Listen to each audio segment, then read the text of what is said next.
On average, 22 veterans from North America commit suicide every single day.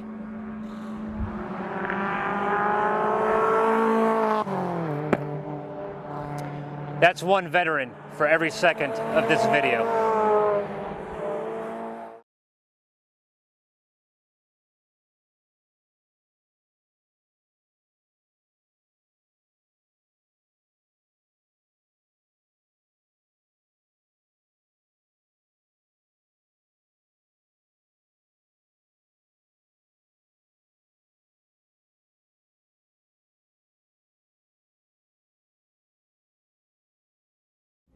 On Remembrance Veterans Day weekend, November 2022, Operation Motorsport is returning to Anglesey Circuit, Wales, United Kingdom to compete in the 12-hour Race of Remembrance.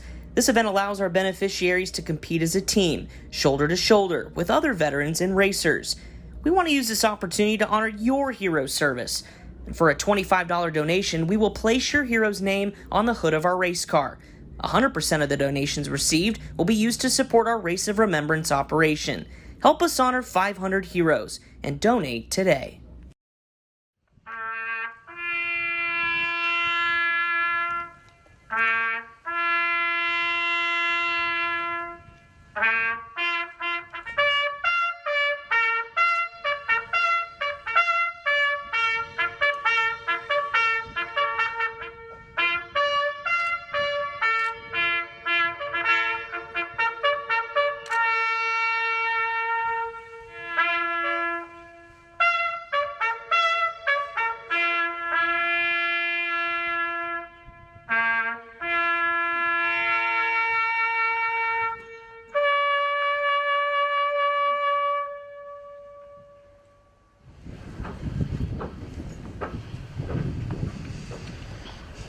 They shall not grow old, as we that are left grow old.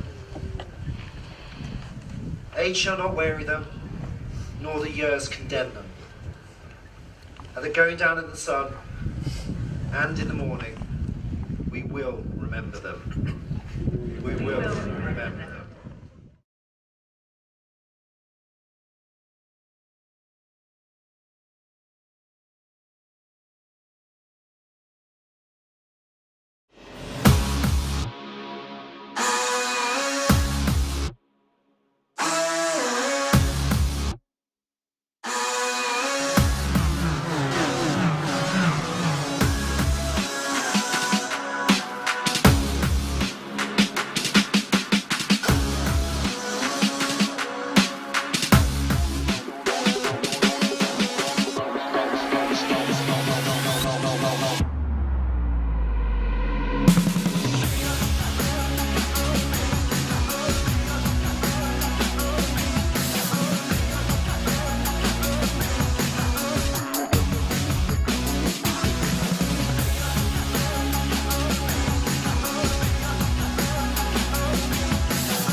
Good evening, race fans, and welcome to Podium Esports coverage of the first round of the 5th season of Operation eMotorsport iRacing League, live from iRacing's Virtual Road America in Elkhart Lake, Wisconsin.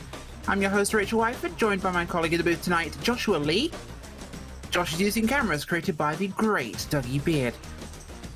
Well, it has been a while since we were last back here with Operation Motorsport, Operation eMotorsport in this case, and after, I will say, a phenomenal race to support Operation Motorsport yesterday, Sunday, by the Porsche Club of America at the Le Mans circuit in France, $11,000 were raised to support a fantastic cause. I just wanted to get that out at the start of our broadcast tonight. But without further ado, we are back for another season here, and my gosh, it has been an interesting one the last couple of seasons. Although especially last season, where representing the Army, Matt Smotherman kind of swept the season. So whilst he is still a beneficiary, and in fact is actually the subject of our beneficiary spotlight tonight, he's been moved up to the pro category where he belongs, where he can be, messed with by the likes of Chris Walsh. So we'll get to watch that fun during this race, and it does mean we should hopefully see some new winners in the beneficiary category tonight. As Josh, Road America is a phenomenal track and a great place to start our season. Do you want to tell us something about it?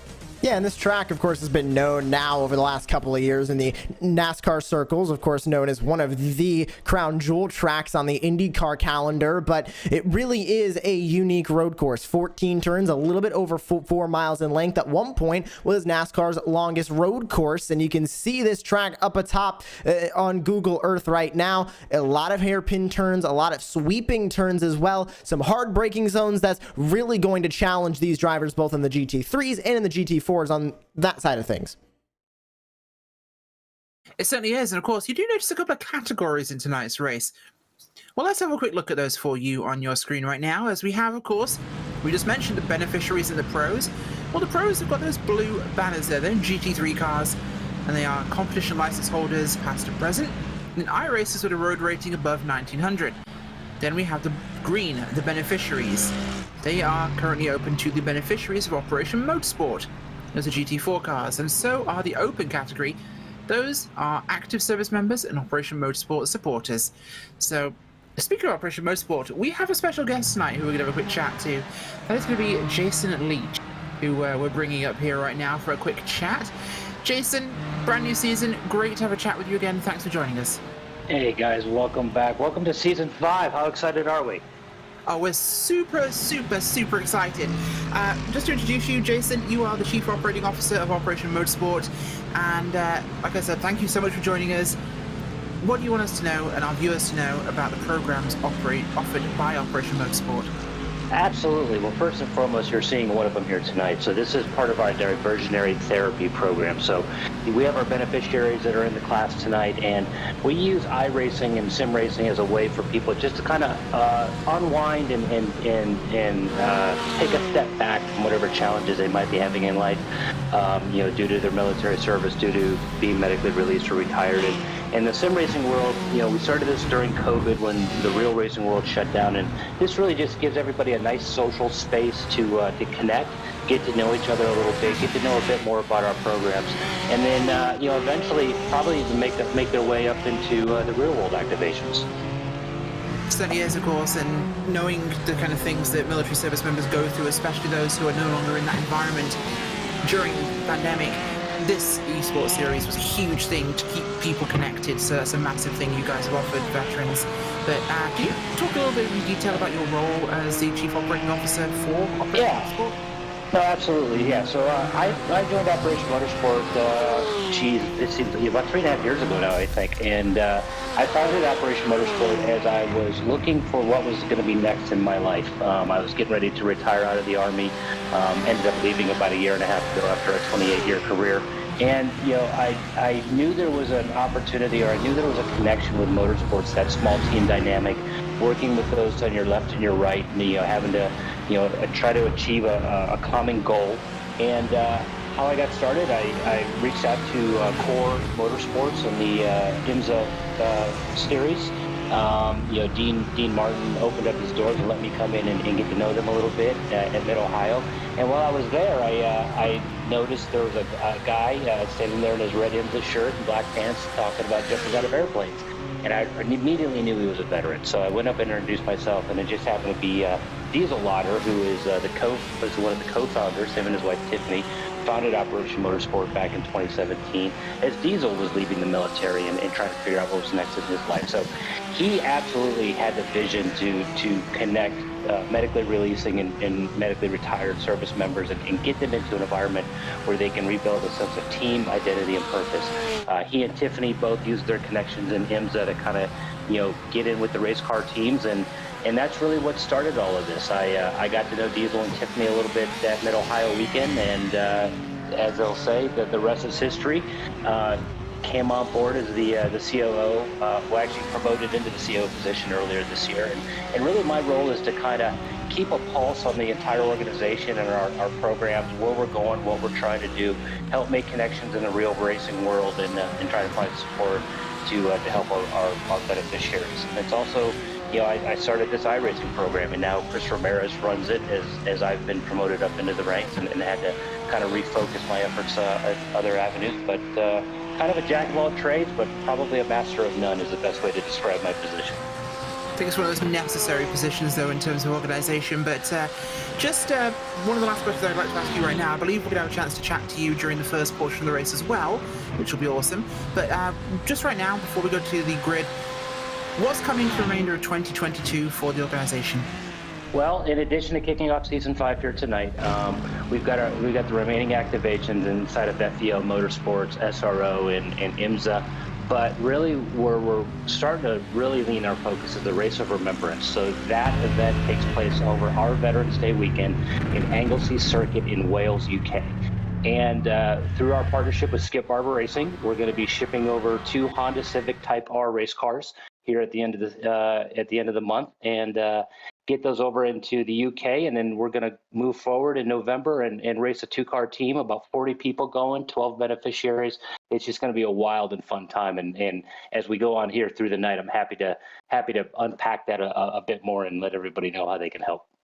We're very excited to hear more about that, of course. I've actually been to Anglesey Circuit myself. I commentated a Citroen 2CV race there, which was quite wild, but that place is windy. You guys are going to have a lot of fun at that track. It's windy and rainy crazy. In November with everything coming off the Irish Sea. It's like an environment you've only seen in the military. It is nuts, that place. It's absolutely out in the middle of nowhere as well, for anybody who doesn't know the place. It's out literally on the cliff edge in the middle of nowhere in Anglesey. It's a fantastic little track.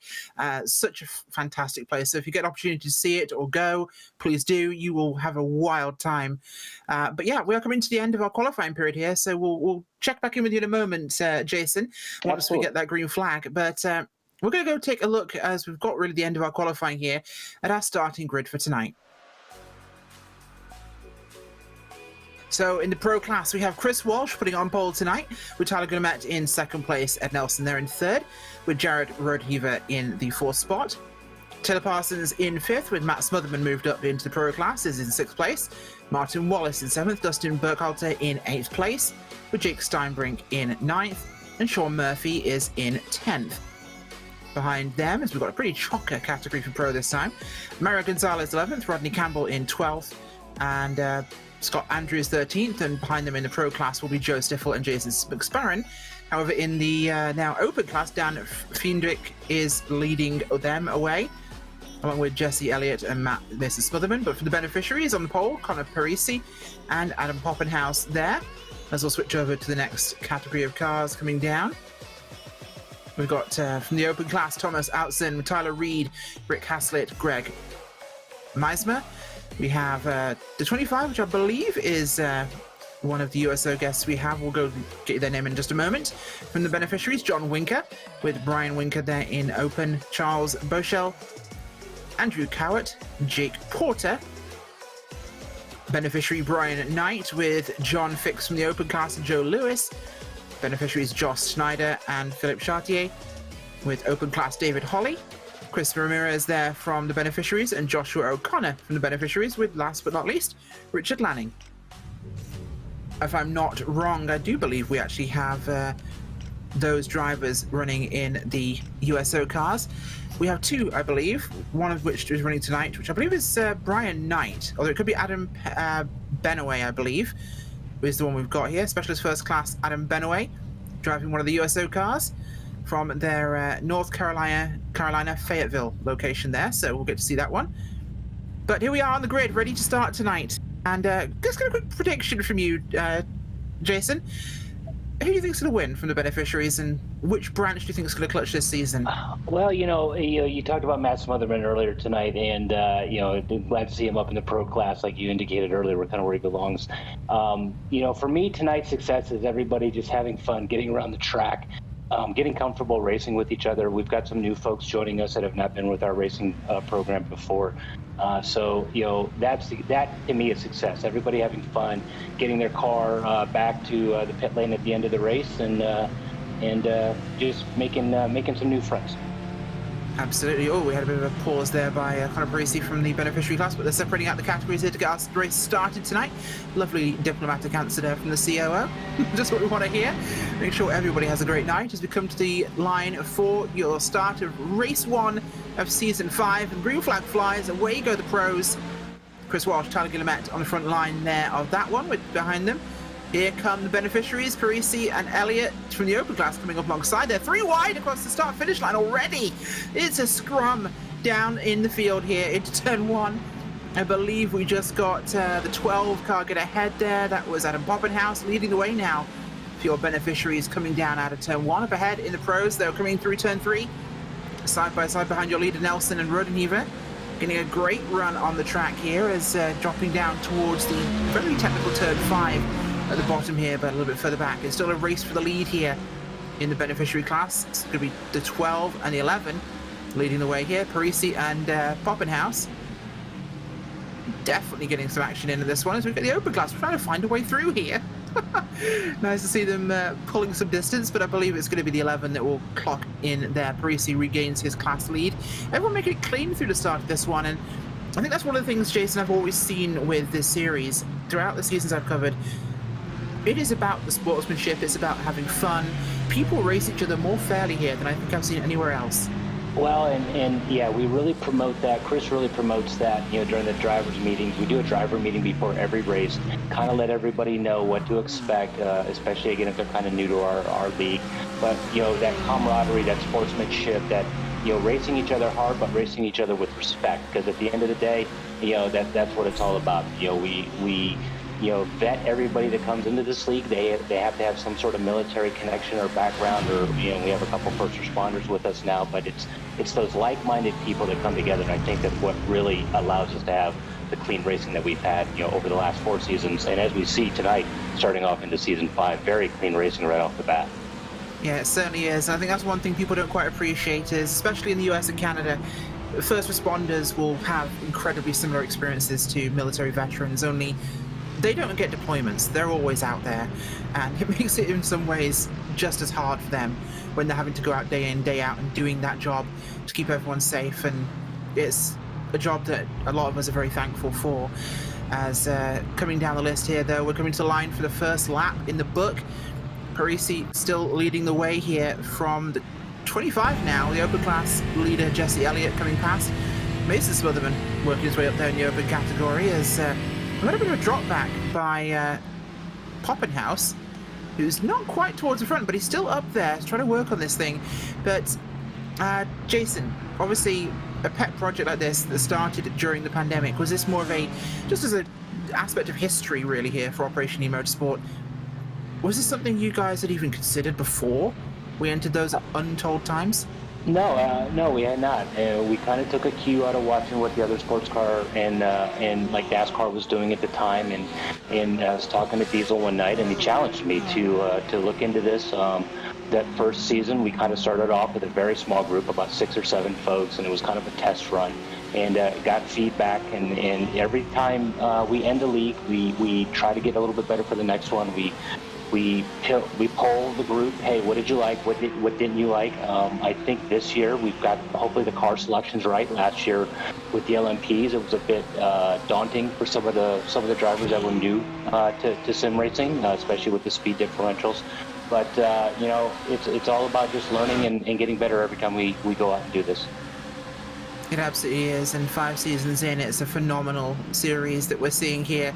The racing quality's up there, the drivers are respectful and fair, the sportsmanship is huge, and we love seeing what these guys do on track. And the battle, by the way, in the open and beneficiary categories has been absolutely electric so far.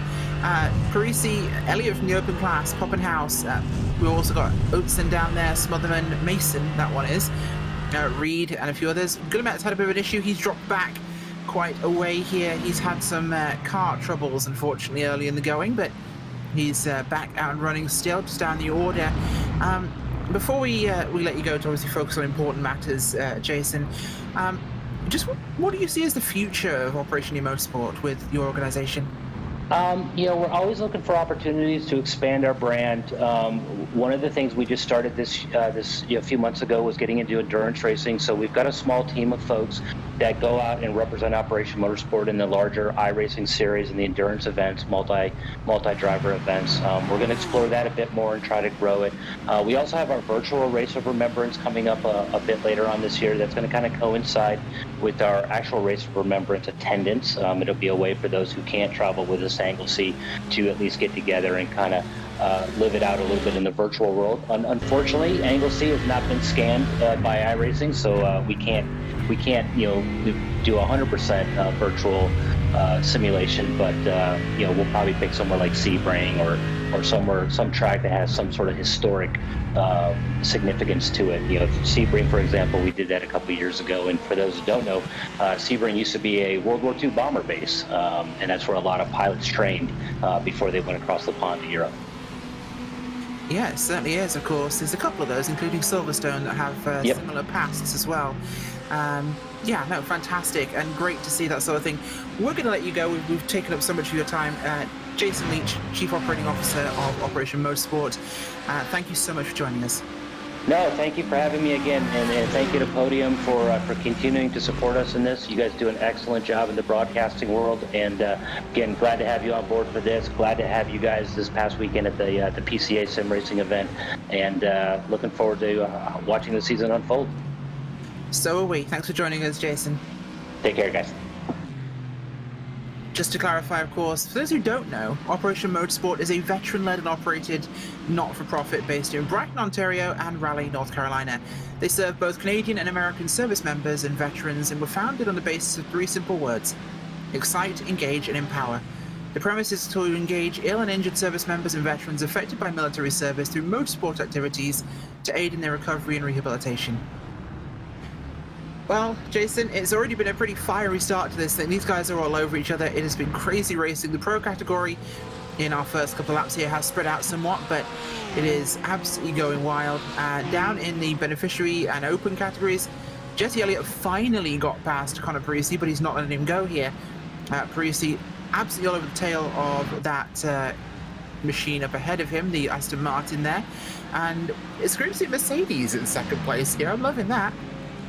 Yeah, chasing that Aston Martin of Jesse Elliott in front, and both of them right now running very, very close together on the track in terms of lap time as well. But last time by, Connor Parisi was just a little bit faster last time by the stripe. So we'll see if the Jim Beaver Esports competitor can catch up to the newer Aston Martin Vantage GT4 machine in front. But one driver way out to the wide side and off into the grass. That was Mason Smotherman in his Aston Martin going off in the number 89. Yeah, it absolutely is, and really pushing for this one. So we'll see what Smotherman can get going here. He's after Oatson, which will be a bit of an ask at the moment. I think he's a little bit down the road here, but with traffic up ahead, that could happen if they can find some speed. But we're seeing a real kind of bottleneck up towards the front of this thing as we're seeing these guys moving through. A couple of the faster cars who are trying to find a way to get through, find themselves back into running order. Parsons working his way through the field there, of course, in one of those GT3 machines. But we're seeing a real parity here between the open and beneficiary cars and drivers. They seem to be on an absolute even footing here. Yeah, definitely right now, a lot of the drivers running the GT4s are running relatively close together. And in the lap times as well, I mean, we haven't had really anybody dip into the 219s yet. We've had a handful here and there, but as more faster GT3s go by, that was Tyler Giamette going by. He's currently P22 overall, and here's the battle for P23 overall, and 8th in the total GT4 class between the open and the beneficiaries. It's Rick Haslett, John Winker, and Brian Winker fighting on the track, and the USO guest driver in the number 29 machine, Adam Benaway, a little bit on top of this group, as we'll see if Haslett and then the two Winkers are going to be able to catch up to him. A pair of Winkers, isn't that a blink? I think it might be. Yeah, there we go. We called the blinkers. There we go.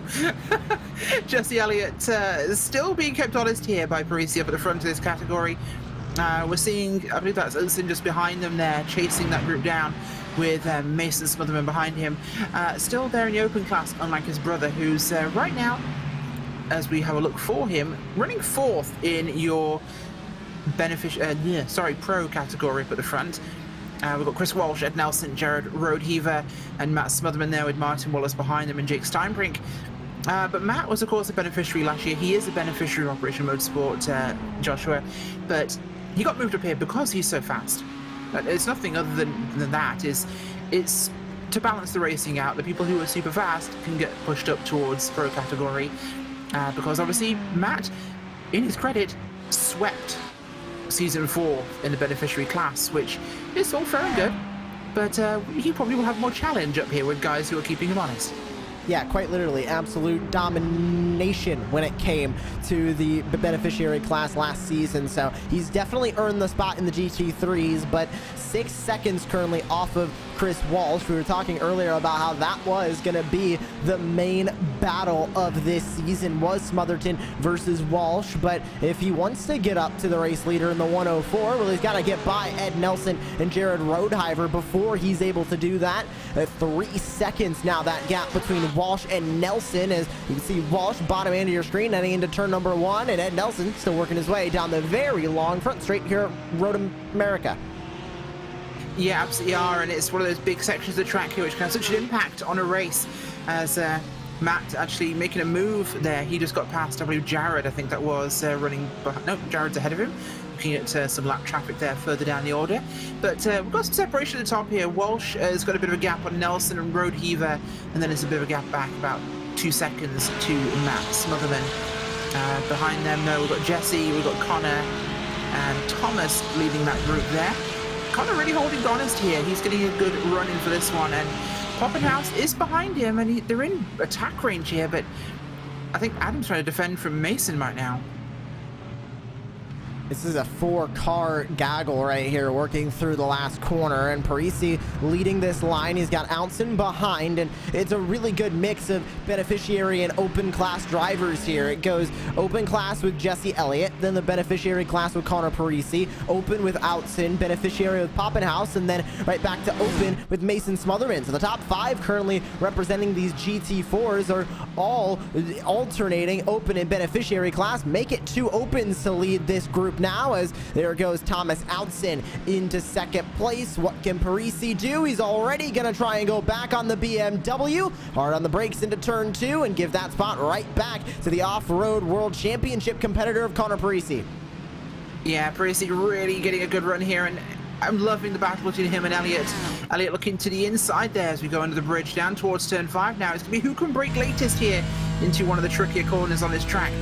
We see so many mistakes happen here. So many people outthink themselves, more importantly, I think, Joshua, as he does hold it there. That inside line is strong, but he'll go wide. That's the risk, of course, with that corner. And it gives him a big jump here as we see Parisi come back at him, but just chooses to stay in line for now. And that is the problem with going tight in that corner, I think, Josh. He really, well, the car doesn't want to turn that tight.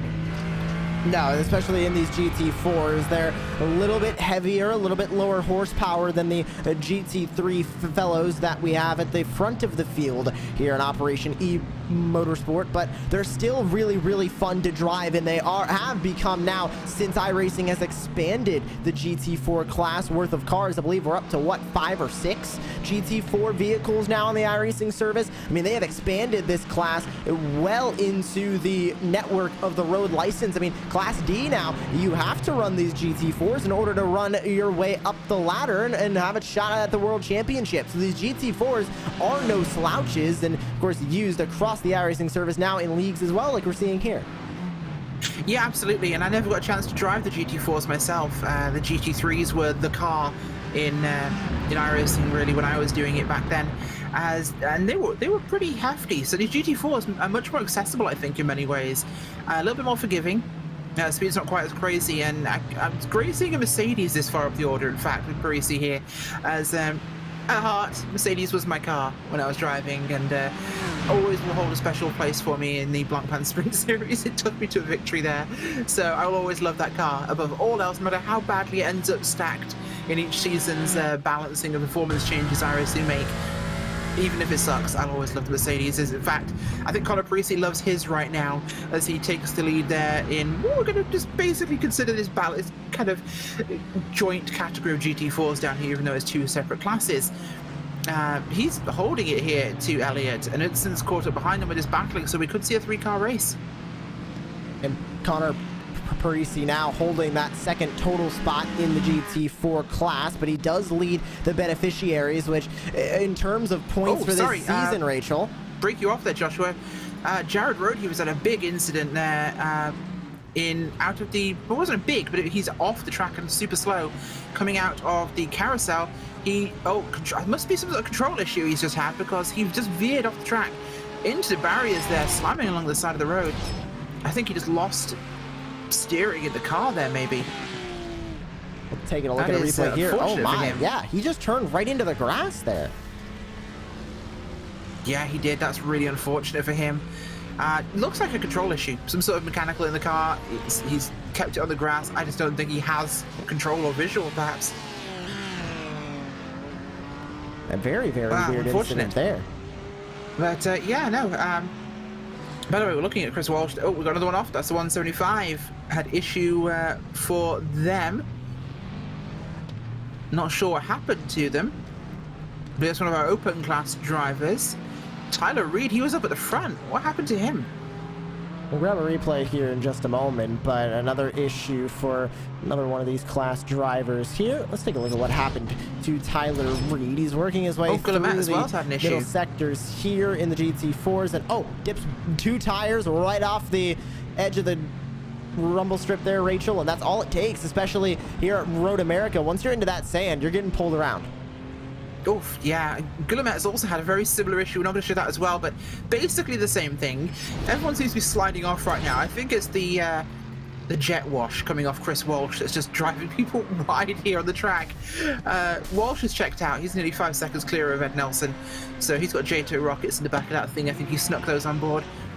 You know, it always reminds me, Josh, you've heard all those Darwin Award stories, right? I'm not actually familiar. Yeah, the Darwin Awards, where people do extremely dumb things that, mean that evolution can proceed because stupid people die off. Yeah, there was always one in there, and it's one of those military myths of an Air Force guy who strapped J2 rockets to the back of his car. Mythbusters even did an episode on it. Now, it claims he went flying down a road and ended up basically slamming into a cliff. But it's in the Darwin Awards. It's one of those military myths that exists. Probably never happened, but I think Chris Walsh took inspiration from that because he's got some extra boost in that machine. It must be. Running right now, last time by, he actually was a little bit slower than Ed Nelson, who runs in second. And I say a little bit, I say a little bit, and I mean 4/10. I mean, that really is not that much at all, but Ed Nelson did run a faster lap time last time by, but in terms of best lap, the only driver to dip into the 204s out of the GT3s up at the front is Chris Walsh, and he's done it by about 0.5 of a second. 204.707, the best lap for that 104, the 996 in second place, a 205.125. Yeah, absolutely, yes. And you know what? We've been so excited about this racing, we missed our halfway point here, which is something we do need to always cover, because the halfway point is when we cover the beneficiary spotlight for the Operation eMotorsport series. And tonight's is, as we mentioned, Matt Smotherman. So we've got a bit on him tonight. From what he says here, he originally enlisted in April 2005 and he attended his basic training in AIT at Fort Benning, Georgia. After spending 2 years as an infantryman in the Oklahoma Army National Guard, he attended Officer Candidate School and received his commission as an engineering officer. In 2011, he deployed to Langman Province in Afghanistan with the 45th Infantry Brigade as a route clearing platoon leader. That is one heck of a task, unfortunately. While leading combat patrols, his vehicle was struck by IEDs on 3 separate occasions. His injuries ultimately took him off combat patrols, but he remained deployed with his unit and later received a Purple Heart and Bronze Star. After returning from Afghanistan, he went on to serve as a company commander and a staff officer in various roles. His combat injuries eventually caught up and he medically retired as a major in April 2021 after 16 years of service. He has a bachelor's degree in mechanical engineering and a Juris Doctor, and he's also he has closed down his legal practice and has been taking time with his wife and is investing in his mental health and physical recovery. During his time he found iRacing, and to be more than just a hobby, it's been an invaluable outlet for him. As a lifelong fan of motorsports and a die-hard competitor, sim racing is extremely exciting for him and an engaging way to participate in something he's always loved. But more importantly for him, it's become a safe haven for exercising healthy focus and self-discipline, while offering a challenging new way to develop himself in this chapter of his life. With Operation Motorsport as an organisation, it's been even better because all those things he now had, but within the context of a community of like-minded people who share more than just a love of racing. So that is, of course, Matt Smotherman, our beneficiary spotlight for tonight. I tell you what, road clearing operations is no joke in the environment of Afghanistan, so props to you, Matt Smotherman. But looking back at the racing here, he has moved up to 3rd place after we've had those incidents there, so he's looking at a podium tonight if he can hold on here in your pro category. Definitely a splash into new waters for him compared to what he had last season. Chris Walsh is back up to about 5.5 seconds over Nelson, and Nelson's got 3 seconds on Matt, so that's going to be a one changing there. The gap for Jesse Elliott, Joshua's moved open as well, although he's dropped back now a little bit, but Parisi is now quite a margin behind, but a comfortable lead for him over the nearest beneficiary, Adam Poppenhaus. Yeah, at this point, it looks like Connor Parisi has kind of stalled out a little bit in 2nd place, not really moving too far forward, but also not moving backwards either, as Mason Smotherman, who's the next GT4 in line in the open class, still is about 1.4 seconds back. And you mentioned it there, Rachel. Adam Poppenhaus being the next beneficiary class, and Parisi goes around, and there is producer/commentator's curse for the Jim Beaver Esports driver, and I don't think that's the first time I've done it for Connor either, so I should send him a Christmas card. You should, yeah. Unfortunately, he's got a little bit of dirt on the outside of the final curve there. Spun it around and backed it into the Armco, but I think he'll be okay. The tyre barriers, I should say there, but unfortunately, you see here on the replay coming through the corner, just grabs a bit of dirt on the wide exit there. All round he goes and backs it into the tyres. So best place to bounce the Mercedes. There's no engine back there. Some damage most likely, but at least it's on the back side, which is where the air will be going, hopefully. We'll hope to see he has some speed in this one, but he has dropped back a bit here. In fact, he's right down the order at the moment. I believe this moves him down to 3rd place in your beneficiary category. Oh, big off at turn 1. I'm not sure who that is, but we've had a big whoopsie, including, I believe that's Rick Haslett. That's the 32. I think. Is it a 32? Am I just completely wrong? 33? Is that the one we're looking for? I believe 336 of Brian Winker was the one that went off there. Yeah, Winker's the one that went off. Let's see what happened to them, because that was a multi-car incident. It was him. He brakes, and up the outside comes the 59 car, makes contact with him. That's Rick Haslett. And they both end up spinning and crashing off into the sand over there, but massive incident. Watch this. He's alongside. He outdives him, and then is the late braking move. You'll see it here. One of the faster cars cuts across. Oh, maybe that was it. Maybe the faster class car cut in front of him, and they changed their braking points, perhaps, and you got that little bit of contact coming together, and the two of them spin off. So unfortunate moment there. Yeah, there's the look at that. He cuts right in front of him. Oh, yeah, I'd brake too if I saw that dive in front of me. And they met in the middle of that line too, and that's never going to end well, especially with these GT4s. They're just going to go immediately around. So unfortunate for both of them, but at least they stayed close to each other, and they can still have a battle in the open class. They sit, I believe, roughly about 5th and 6th respectively currently in that class. Oh, more trouble further down the track. I think this is towards the rear of our grouping. This is the final corner, in fact. The 22 and the 25, trouble for your class leader in the open with, I believe, back marker 22, David Holly. Holly had spun out, and oh no, your leader had to just slow down and go, but unfortunately that's allowed a couple of cars to get past him, including 89, which I believe is a recovering car there, but now that's Mason Smotherman who takes the lead now due to him having to slow down, but at least his car's intact and he can fight this one back here. That definitely got interesting. You know, we're saying how this is one of the best and cleanest starts to race, but these have all been kind of little moments of incident here rather than it being deliberate or anything wrong. It's just been bad timing, I think, for a lot of these guys. But this is what will happen when you have a huge field, Joshua, because this has got to be one of the biggest starting fields Operation E-Motorsports ever had. We have, I believe, 38 cars on track. I believe 37 ended up taking the green flag, but still a lot of drivers here. The largest field we've ever had for Operation E-Motorsport in the iRacing League. And take a look on track at now. The battle's starting to get closer. How about Matt Smotherman catching up to the back bumper of Ed Nelson, and we might have a battle for second place in the pro class. How about first place in the open class? Look a little bit just further back in the field, and you see Jesse Elliott and Mason Smotherman have swapped places again. Elliott back to the front. Can Smotherman do anything to get it back? They've also got Thomas Outson in a three-way battle for the open class lead. 5 minutes to go out of this 30-minute race, Rachel, and we are starting to get interesting. Oh, it's very much starting to get interesting. In fact, I think it was actually Matt Smotherman that cut in front of those two guys coming out towards turn one that was the head of that thing there. He is chasing down Nelson, and we'll see if he can catch him, but right now it's definitely a three-way battle there with Hudson, Elliott, and Smotherman. Mason Smotherman, that is, in your open category. Adam Poppenhaus cruising along there in the beneficiary lead with Winker behind him by a bit of a margin, about 5-6 seconds there. But keep an eye on this open grouping as these guys are really rocking the speeds here. Looks like an issue for Scott Andrews there. Ended up getting turned around in his 333. And we'll see if we can have a replay of that one. Oh, he dips the tires off, and we just caught a little bit of it there. We'll try and grab a little bit more.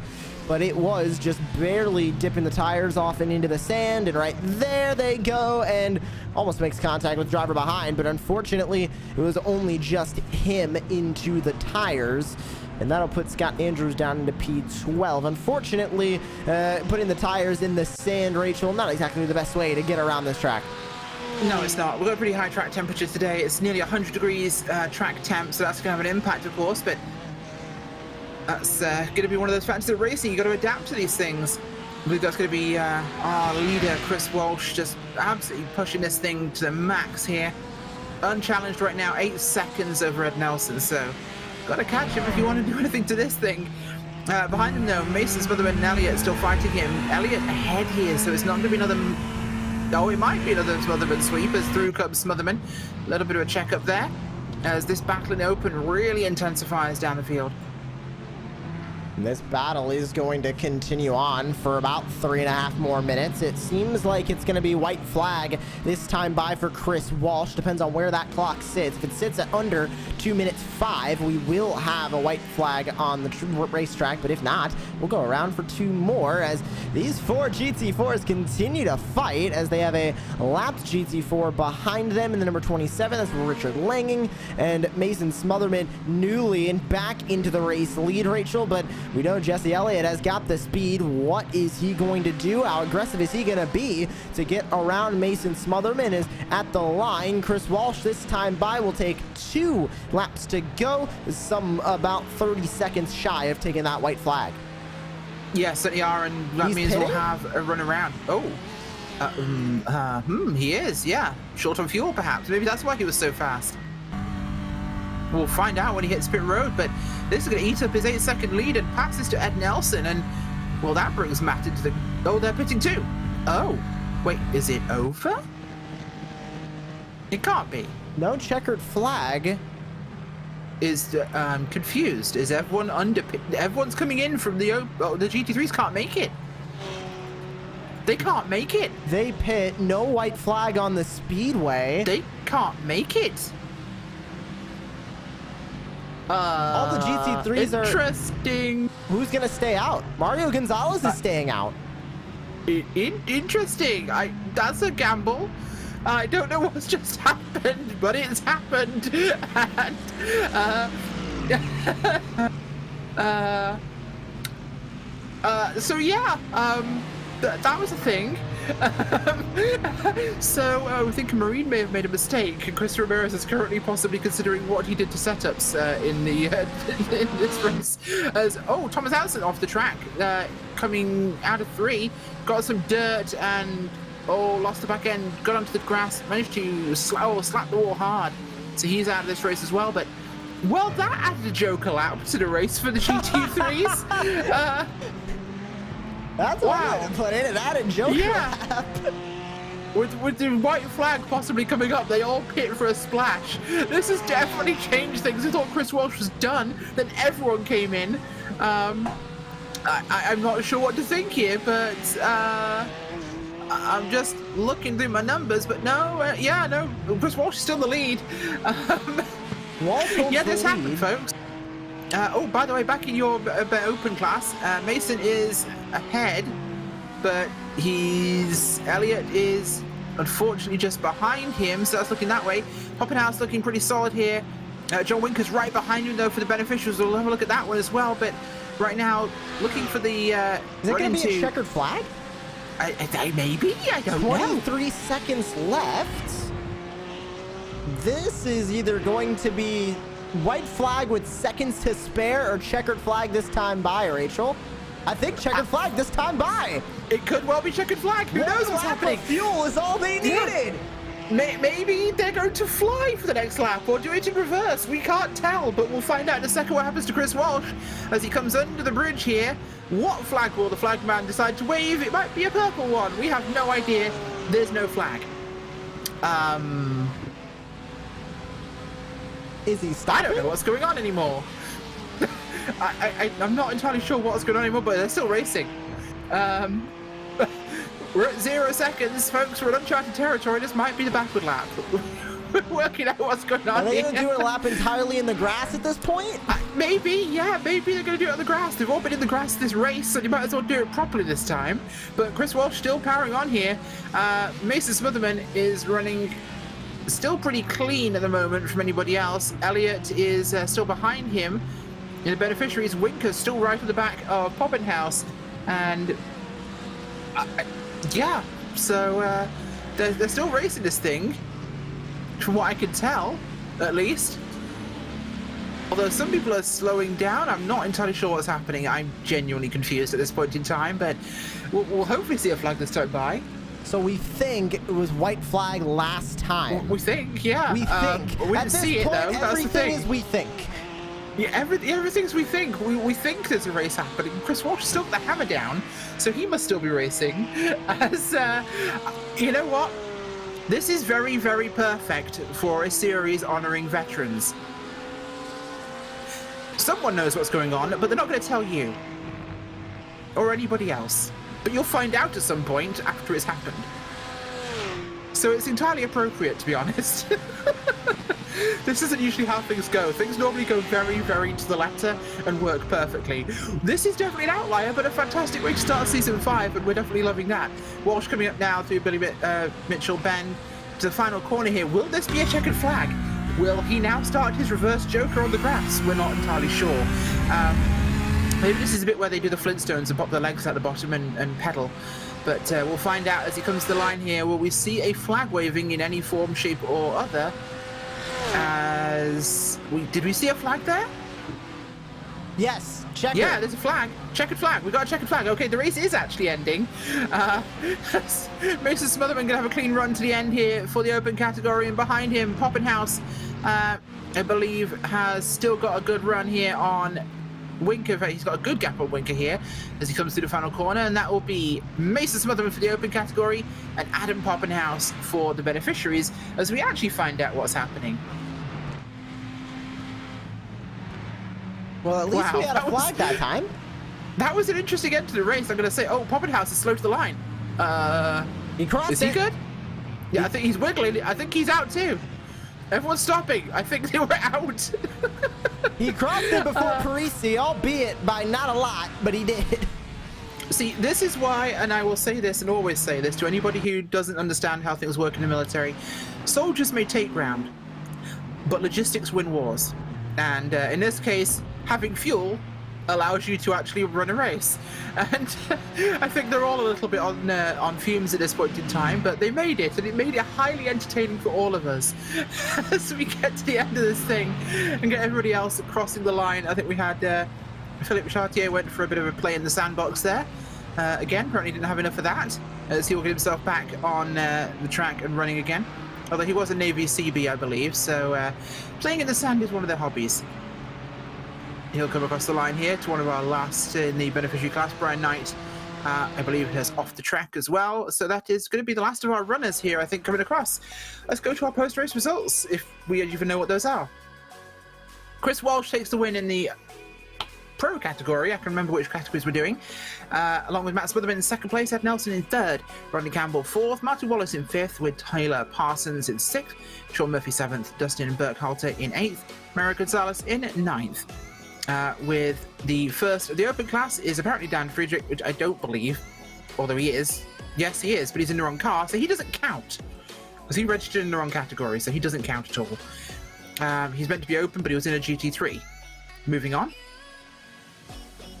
We next have Jake Steinbrink and Scott Andrews, Jared Roadheaver and Tyler Guillemette with their incidents, of course. Now winning in your open class, Mason Smotherman with Jesse Elliott in second, and our USO guest, Brian, I believe that is, in third place there. Beneficiaries, Adam Poppenhouse, Connor Parisi and John Winker take the podium for the beneficiaries. Moving on to our next lot of cars. Rick Haslett for your open class with Brian Winker with Jake Porter. Beneficiaries Joshua O'Connor, Philip Chartier there with Tyler Reed, John Fix, Charles Bochelle, Greg Mensa, Jake McSparron, who finished a few laps down, with a couple of cars finishing in the wounded area, this one. Brian Knight, Richard Lanning, Thomas Oatson, Andrew Cowett, David Holly, Joe Lewis, Josh Schneider, Joe Stiffel, and the guy who always ends up in the session, Chris Ramirez, who's technically running the race. Let's go to a quick commercial break, and we'll catch you back in a moment with our beneficiary class interviews, so stick with us.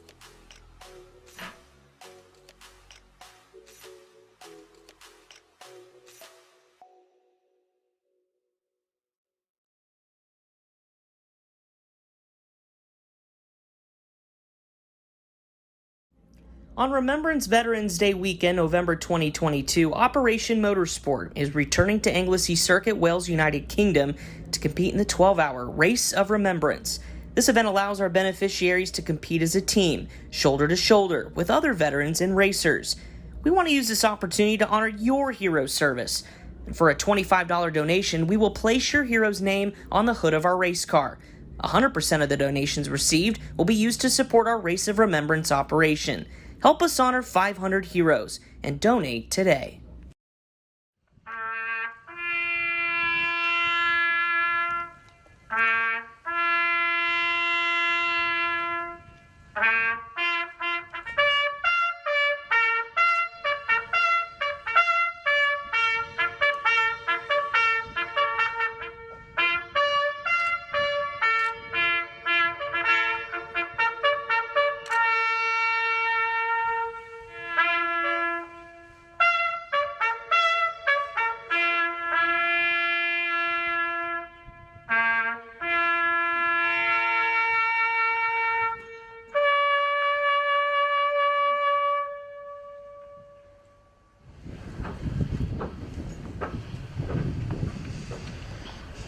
They shall not grow old, as we that are left grow old.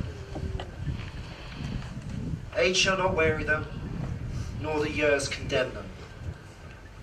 At the going down of the sun, and in the morning, we will remember them.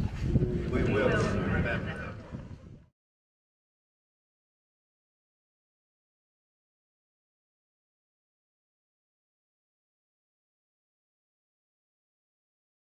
Welcome back to the post-race interviews here for the beneficiary category winners of the first round of the Operation E Motorsports iRacing Series here at Road America. And first up, we have Adam Poppenhaus, your winner today in the beneficiary category.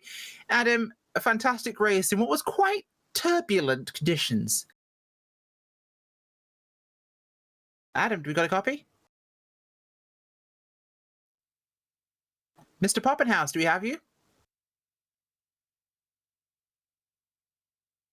Well, we don't have Adam Poppenhaus, so we'll grab him again in a second, but we will get second place Connor Parisi if Connor's around. Connor, are you here? Yes, ma'am. Awesome. Connor, a very busy and turbulent race today, starting out there with the pole in the beneficiary class, coming home today with the second. Had quite a busy race, didn't you? Yeah, it started, I thought we were going to do a full pace lap, to be honest. I was a little asleep at the green light. But then I just figured I'd settle in. And then coming out of the last corner, I had a little bit of a lack of skill. Jumped on the gas a little too hard, got in the grass, and I self-spun. So that kind of relegated me to the midfield. So happy to come away with the podium after all that. You certainly did. A very trying race day. Was there anything about the conditions on track? We saw a lot of the cars in various categories having difficulty with traction and grip. My issue was complete lack of preparation. This Mercedes was feeling good. Really, it was completely self-inflicted, my issues. Fair enough. Way to take that one on the chest. But, of course, anybody you'd like to give a shout-out to or thank? Yeah, I got to thank the whole Jim Lee Sports crew. And I got an exciting announcement. I've recently partnered with Apex Gaming PCs. So if anyone's looking for a pre-built gaming PC, hit me up. I'll give you a discount code. I'm real excited to be a part of them. We also have Next Level Racing, 10-7 Race Wraps, and the rest of the partners at Jim Lee Sports.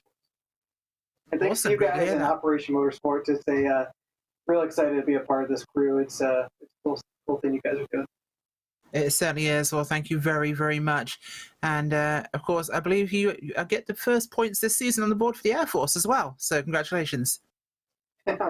one more step next week. We'll put the Air Force back on top. Yeah, let's try to see you beat Army this season because it was kind of a sweep last time out.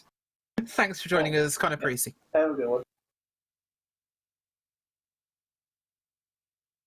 So hopefully now I'll get a chance to chat to Adam Poppenhaus. Adam, you there?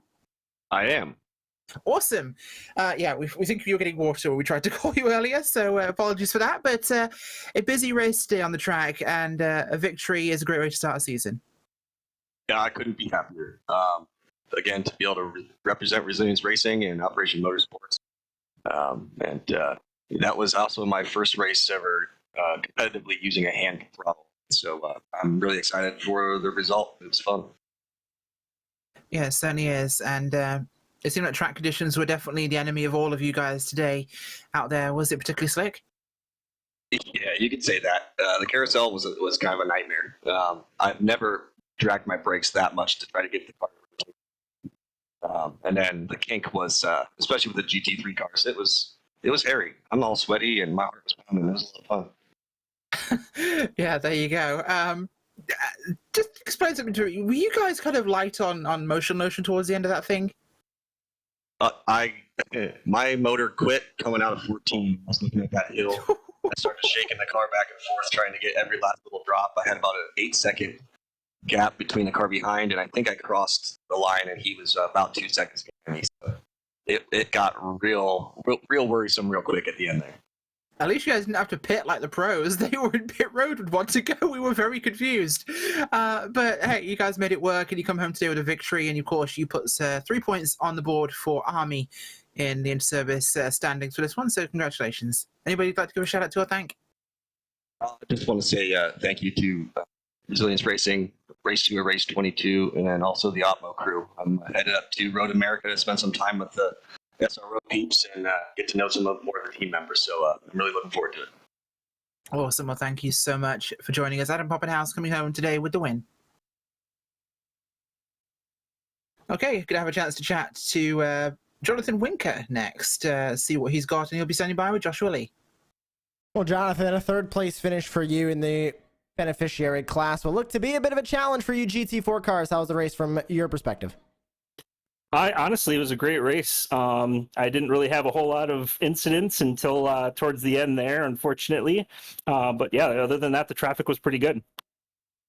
And working your way through this race today, of course, you were fighting the likes of Parisi, Poppenhaus, and of course all the other open drivers in the GT4s tonight. Were you good with your speed? Were you confident coming into this race? Honestly, I didn't know what to expect. I had very, very little practice. It's been a long time since I've been on the sim, so I didn't really know what to expect.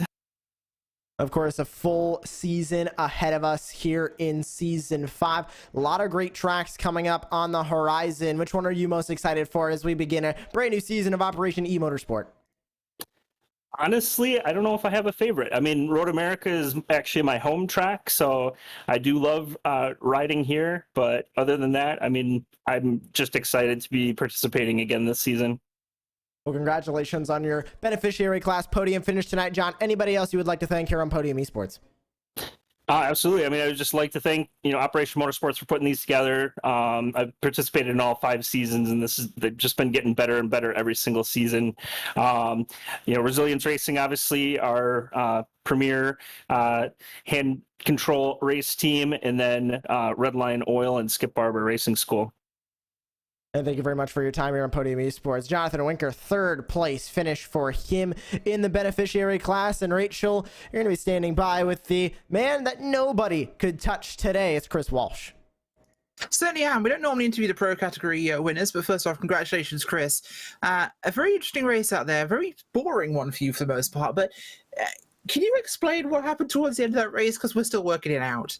Yeah, so I was figuring it out as I went along as well. So I guess, it's a fixed setup, and I just kind of was under the assumption we had enough gas on the fixed setup, but it ended up I was going to be probably like half a liter short. That's what it looked like. And I didn't do any saving because I just didn't think through it, frankly. So I realized that, going into that lap, I was like, oh man, the fuel light's on, and looking at this in my burn rate, I'm not going to make it. So we actually had 2 laps left, it seemed, so I needed to stop, and I think everyone else had the same issue, so luckily it didn't catch me out too bad. Yeah, it seemed like you guys all stopping also very much confused Barney, the flag man, because he was really not sure what to throw out or when, it seemed, towards the end of that race. The fuel flag is what he needed to throw out.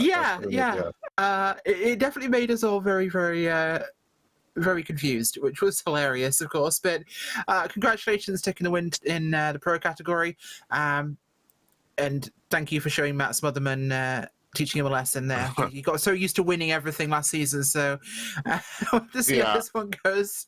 No, yeah, thanks. I mean, Matt's really fast, and he'll catch up, no problem. I have no doubt we'll be battling by the end of the year. So I was bummed to see Tyler have a little issue at the beginning. He's doing really well as well, so yeah, it's great. The field's healthy, and they've got a lot of guys in the series and a lot of new faces, so it's pretty exciting. Certainly is. Well, thank you very much for joining us. We'll let you go and cool down. Before we do, anybody you'd like to give a shout out to or thank? No, just thanks to Otmo, Chris Ramirez, Jason Leach, everyone that puts on the series, and you guys for putting on a good broadcast. I appreciate it. It's always fun to come out and race with Podium and with Operation Motorsport. Thank you very much. Well, thanks for joining us, Chris Walsh. We'll hopefully see you next time. All right, have a good night. Well, folks, don't forget, Operation Motorsport's a veteran-led and operated not-for-profit based in Brighton, Ontario and Raleigh, North Carolina, serving Canadian and American service members and veterans. It was founded on the basis of 3 simple words: excite, engage, and empower. The premise is to engage ill and injured service members and veterans affected by military service through motorsport activities to aid in their recovery and rehabilitation. To find out more information, please visit operationmotorsport.org. Well, thank you to the series partners for Operation eMotorsport iRacing League and iRacing in the USA North Carolina. For Jason Leach, Diesel Loader, Chris Ramirez, and the entire Operation Motorsport team. For Ryan Bauer, Gary Sexton, John Theodore at Podium Esports, camera builder Dougie Beard, Cameron Obanon on social media, and my colleague this evening, Joshua Lee. I'm your host, Rachel Wyford. Thank you so much for watching tonight's broadcast of Operation eMotorsport iRacing League. We wish you a good night.